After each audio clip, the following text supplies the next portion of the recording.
77 আর এই গিয়ে 78। মোটে 78। এর চেয়ে বেশি তো নবাবের দেহরক্ষীর কাছে থাকে। দূর দূর দূর দূর। অনেকদিন মহারাজকে হাত করে মোহর নেওয়া হয়নি, কিছু একটা করতেই হবে।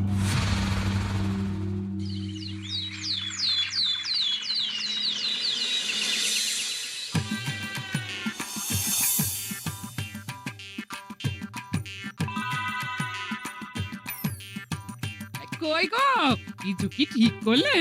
রাজকুমারের জন্মদিনে কি উপহার দেবে? হ্যাঁ গো, পেয়েছি, এই দেখো। উমা, এই যে তোমার ছোটবেলা সোনার আংটিখানা। হ্যাঁ গিন্নি, ঠিক ধরেছ। যেটুকু যা গয়না ছিল সবই তো দেওয়া হয়ে গেছে, নহে বিক্রি হয়েছে। আর তো কাউকে কিছু দেওয়ার নেই, তাই ভাবলাম এটাই উপহারে দিই। সে ভালো ভেবেছো। বেশ, আসি তাহলে, ওদিকে সবার দেরি হয়ে যাচ্ছে গিন্নি।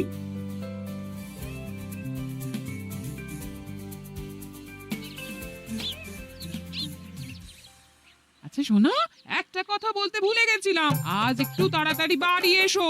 শাড়িওয়ালাকে আসতে বলেছি দুপুরে। আবার শাড়িওয়ালা কেন? আরে তুমি ভুলে গেলে, সামনে আমার বোনদির বিয়ে, তার জন্য নতুন শাড়ি লাগবে না গো। একমাত্র বড় মাসির মেয়ে বলে কথা।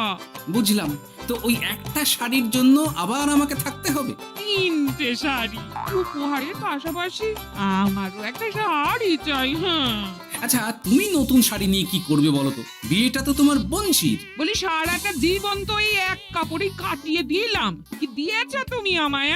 কেন, এই নিজেকে আমার মতো স্বামী আর কোথাও পাবে? ও সব মন ভুলানো কথায় আর চিড়ে ভিজবে না, তাড়াতাড়ি আসবে বলে দিলাম। হ্যাঁ অগত্যা।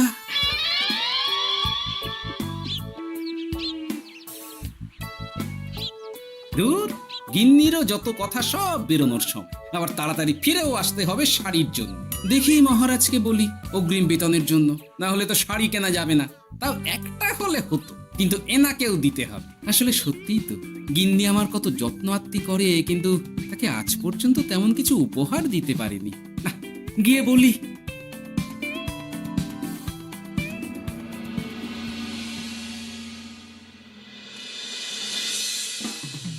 রাজকুমারের জন্মদিন উপলক্ষে যে আপনারা এত উপহার এনেছেন তার জন্য অনেক ধন্যবাদ। আপনাদের সকলের আশীর্বাদ ও ভালোবাসা আমি রাজকুমারের কাছে পৌঁছে দেব। এ আর এমন কি মহারাজ, জানেনই তো রাজকুমার আমাদের সকলের কাছে কত প্রিয়। ঠিক ঠিক। কিন্তু আমি অবাক হচ্ছি, আপনার প্রিয় গোপাল জন্মদিন ভুলে গেছে দেখে এখনো পর্যন্ত তার কোনো পাত্তাই নেই। হ্যাঁ তাই তো, গোপাল আসেনি কেন?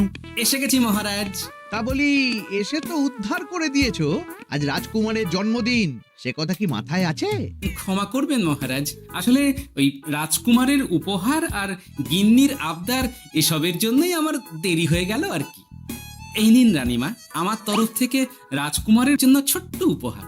অনেক অনেক ধন্যবাদ গোপাল। তবে মহারাজ, আমারও একটা অনুরোধ ছিল। কি?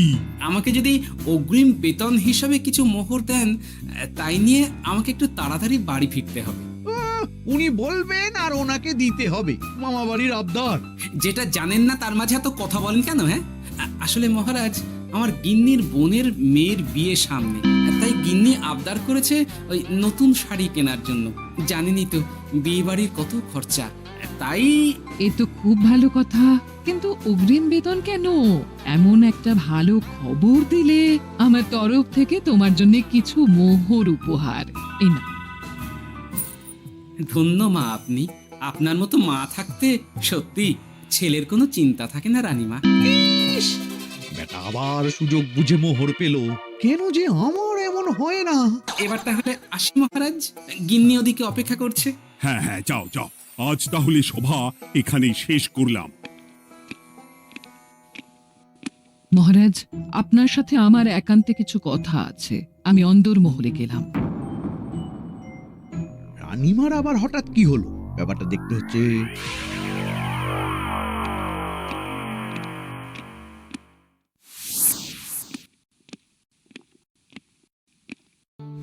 আজ আমি বুঝতে পারছি আপনি আমাকে একদম ভালোবাসেন না মহারাজ। ও কি কথা বলছো রানী? একদম ঠিক বলছি। নিজের গিন্নির আবদার মেটানোর জন্য গোপাল কত ভাবে, নতুন শাড়ি কিনে দেওয়ার জন্য অগ্রিম বেতন অব্দি চাইলো, আর আপনি? আমি তো রাজা, আমি কেন বেতন চাইবো? সেটাই তো, রাজা হয়েও আপনি কখনো এমন কিচ্ছু করেননি, কিচ্ছু না। আহা, রাগ করে না। আমি তোমাকে সব থেকে সুন্দর শাড়ি উপহার দেব, একেবারে সোনার সুতোর কাজ করা মুক্ত বসানো শাড়ি। এমন শাড়ি কেউ কখনো দেখেনি। ও মা, সত্যি? আচ্ছা, এই ব্যাপার। গোপালের কথা শুনে এবার মহারাজ ও রানীমাকে উপহার দেবে? ধুর, আমারই ভাগ্যটা খারাপ।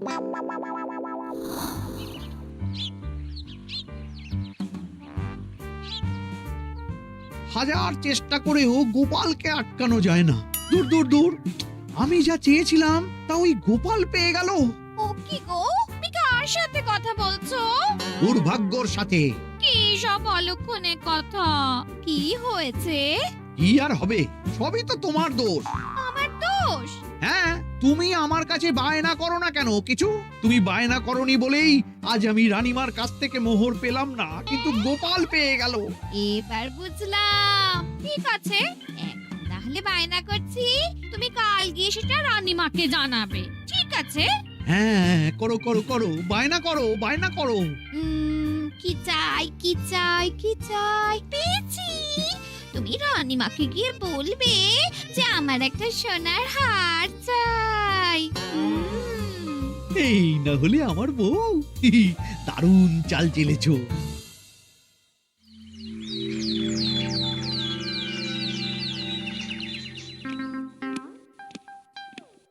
কি গো মন্ত্রী, আজ যে তুমি দেরি করলে বড়। আগে মহারাজ, আমাকে সময় নিয়ে শোনাতে শোনাতে মন্ত্রীমশাইয়ের মনে হয় নিজেরই সময় জ্ঞান খারাপ হয়ে গেছে। তুমি থামো তো মহারাজ, আমারও খুব বড় একটা বিপদ হয়ে গেছে। একমাত্র রানীমাই আমাকে বাঁচাতে পারবেন। আমাকে একটু ওনার সাথে দেখা করার অনুমতি দিন মহারাজ। কিন্তু তোমাদের রানীমা তো এখানে নেই। আসলে জানোই তো যে কুমার অনেক দূরে থাকে, তাই গতকাল রাতেই রওনা দিয়েছে। সে কি, রানীমা নেই? এবার কি হবে আমার? কেন কেন কেন, কি হয়েছে? আসলে মহারাজ, আমার বউ আমার কাছে সোনার হার গড়িয়ে দেওয়ার বায়না করেছে, তাই আমার। বুঝেছি বুঝেছি, চুপ করো তুমি। এখন তোমাকে মোহর দিতে পারবো না।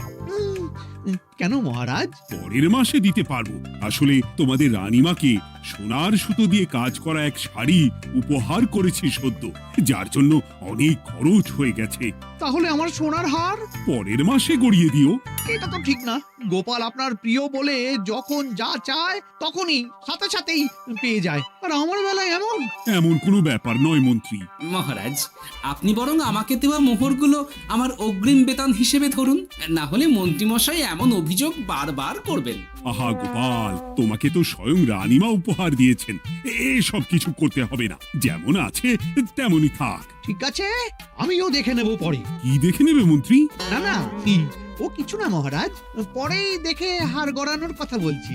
না, মন্ত্রীর হাবভাব মোটেই ঠিক ভালো লাগছে না। বেটা মনে মনে নিশ্চয়ই কোনো ফন্দি আটছে আমার বিরুদ্ধে। কিছু একটা করতেই হবে। গোপালের ওই মোহর উপহার পাওয়াটা আমি কিছুতেই মেনে নিতে পারছি না। একটু মাথা খাটাই, একটু মাথা খাটাই। উপায় পেয়েছি। আমাকে এখনই নবাবের কাছে গিয়ে মহারাজের নামে বলতে হবে।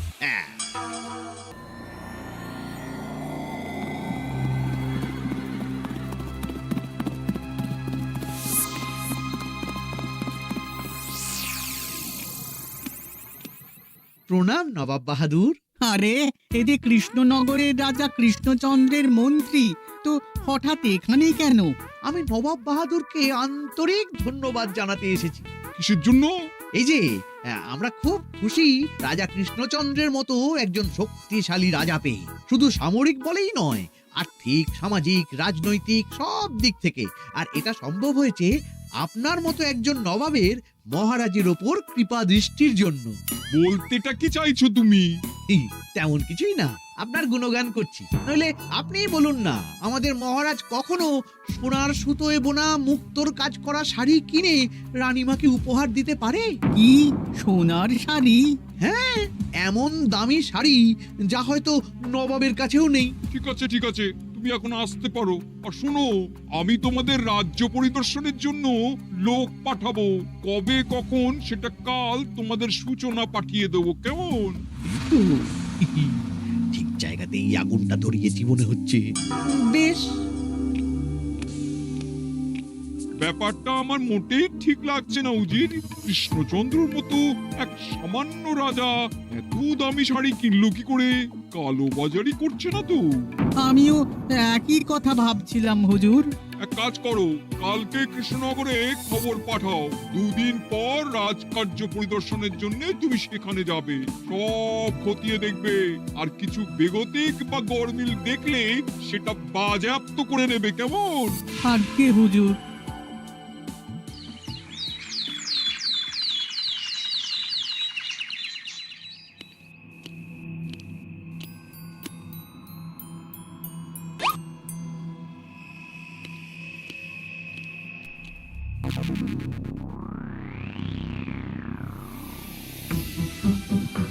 কি হয়েছে মহারাজ? কার চিঠি? নবাবের রাজকার্য পরিদর্শনের জন্য লোক পাঠাবে 2 দিন পর। এতে চিন্তার কি আছে মহারাজ? চিন্তার বিষয় আছে। নবাব আমার রাজকোষের হিসাবও মিলিয়ে দেখতে চায়। কোনো একটা ভাবে নবাবের কানে আমার সোনার শাড়ি কেনার কথাটা চলে গেছে, তাই সন্দেহ করছে। সে কি কাণ্ড! নবাবকে তো চিনি, ভুল ধরার কোনো সুযোগ ছাড়বে না। আর চিঠিতে পরিষ্কার লিখে দিয়েছে, হিসেবের একটু এদিক ওদিক হলে সে সব বাজেয়াপ্ত করে নেবে। হায় কপাল, এ সব হয়েছে গোপালের জন্য। অমনি শুরু করে দিলেন। আচ্ছা, আমি আবার কি করেছি বলুন তো? তুমিই তো করেছো। সেদিন যদি তুমি তোমার গিন্নির শাড়ি কেনার কথাটা রানীমার কানে না তুলতে, তাহলে রানীমাও মহারাজের কাছে শাড়ির জন্য বায়না করতেন না, মহারাজও সোনার শাড়ি কিনতেন না, আর নবাবও জানতে পারতেন না। একদম ঠিক কথা বলেছ মন্ত্রী, সব দোষ তোমার গোপাল। মহারাজ, আপনি এমন বলছেন? হ্যাঁ বলছি, কারণ এটাই হয়েছে। দুশ্চিন্তায় এখন মাথা খারাপ হয়ে যাচ্ছে আমার। আমি জানি না তোমার জন্য আজ অব্দি এমন বিপদে কবে পড়েছি। এবার তোমাকেই এখান থেকে বেরোনোর উপায় বের করতে হবে। আর যদি তা না করতে পারো, তাহলে আজ পর্যন্ত তোমাকে যত মোহর উপহার দেওয়া হয়েছে সেই সব উপহারের মোহর ফেরত দিতে হবে। সব মোহর যে প্রায় খরচ হয়ে গেছে মহারাজ, আবার আমি কোথা থেকে পাবো? সেটা তুমি জানো। এইবার গোপাল ভালো মতো জব্দ হয়েছে। এই যে লঘু পাপে গুরুদণ্ড। গোপাল পড়ল ফাঁদে। এমন দেখে মন্ত্রী হাসে আর আমার মনটা কাঁদে।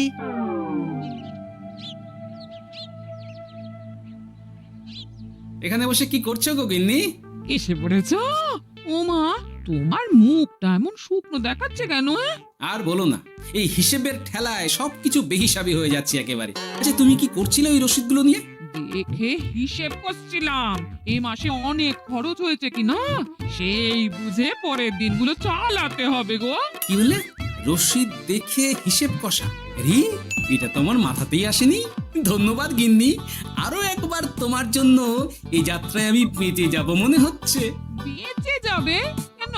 কি হয়েছে? আচ্ছা, আমাকে আবার একটু রাজপ্রাসাদে যেতে হবে। আমি এলাম গিন্নি। কি যে বলে লোকটা, কিছুই বুঝতে পারি না। হ্যাঁ,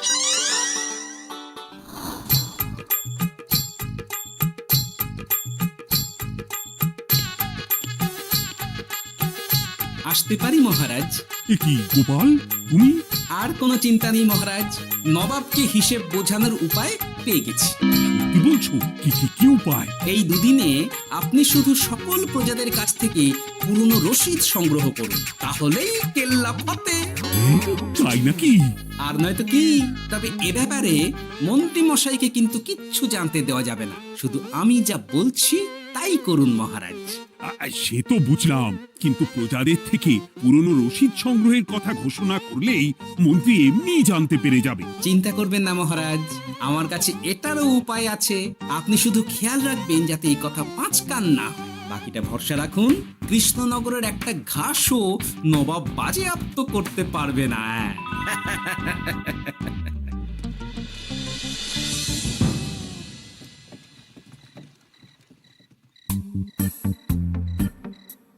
গোপাল দাদু, আমরা সব চলে এসেছি। ভালো সময় এসেছিস, তোদের দাদুর ভবিষ্যৎ এখন তোদেরই হাতে। আপন করে বলছো কেন দাদু? আমরা থাকতে তোমার কিচ্ছু হবে না, শুধু বলো না কি করতে হবে। জানি তো, তোদের যেটা করতে হবে সেটা হলো সবার বাড়ি বাড়ি গিয়ে পুরনো রসিদ সংগ্রহ করতে হবে। এই ব্যাপার, এটা আর এমন কি? কিন্তু কেউ যদি জিজ্ঞাসা করে কেন চাইছি, তখন বলবি যে ওই গোপাল দাদু ওই টোঙা বানাবে বলে পুরনো কাগজ চাইছে। আচ্ছা, আমরা এক্ষুনি নিয়ে আসছি। যাক, প্রথম ধাপ হয়ে গেল, এবার পরের ধাপের প্রস্তুতি। যাই, একবার বরং বিজ্ঞানীর কাছ থেকে ঘুরে আসি। বিজ্ঞানী, ও বিজ্ঞানী, বাড়ি আছো? আরে গোপাল যে, এসো এসো ভেতরে এসো। বলো, তোমাকে কিভাবে সাহায্য করতে পারি? তোমার কাছে কালি মোছা যায় এমন কোনো কিছু আছে? কালি মোছার জিনিস? হ্যাঁ, একটা তরল রাসায়নিক পদার্থ আছে যেটা সব ধরনের কালি তুলে ফেলে। দাঁড়াও দিচ্ছি। অনেক ধন্যবাদ বিজ্ঞানী।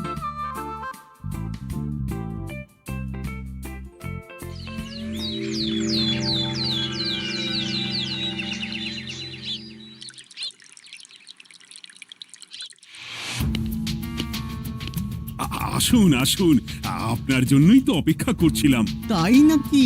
এতটা পথ উনি এসেছেন, আগে ওনার জন্য শরবত ও মিষ্টির ব্যবস্থা করি। এই যে মহারাজ, আমি জল মিষ্টির ব্যবস্থা করে এনেছি, এটাও সাথে নিন। এটা কি? কেন, হিসেব ভোলা ময়রা পাঠিয়েছে এই মিষ্টি ও শরবতের দাম।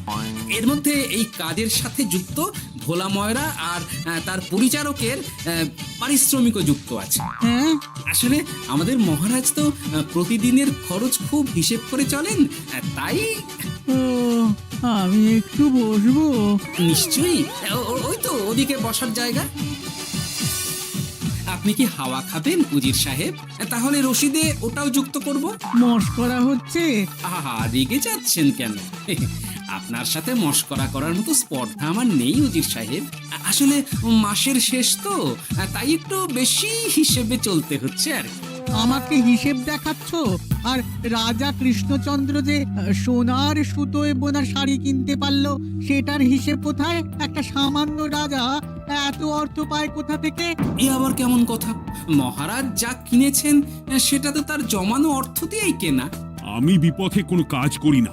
সেটা তো রাজকোষের হিসেব দেখলেই বোঝা যাবে। শুনে রাখো গোপাল, একটুও যদি হিসেব এদিক ওদিক দেখি না, তাহলে সব বাজেয়াপ্ত করে দেব। কোনো চালাকি নয়, কোনো চালাকি নয়। বেশ, তবে করুন হিসেব। আমাদের কাছে কিন্তু সব কিছুর রসিদ আছে। কই গো, আনো সব, আনো আনো।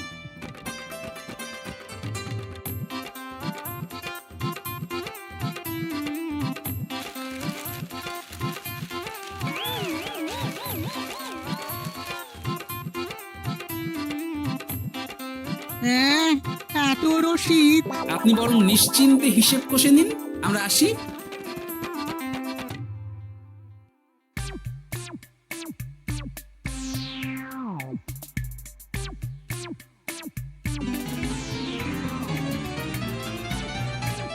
বাবারে, এত হিসেব কষে কষে তো মাথা ঝিমঝিম করছে, খিদেতেও পেট চুই চুই করছে। আপনার হিসেব কত দূর উজির সাহেব?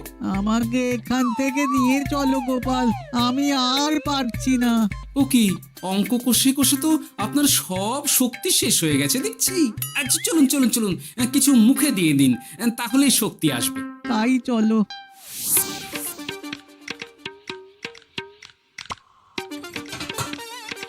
নিন, এটা হলো দুপুরের খাবার, আনাজ মশলা, এমনকি রান্নার ঠাকুরেরও পারিশ্রমিকের হিসেব।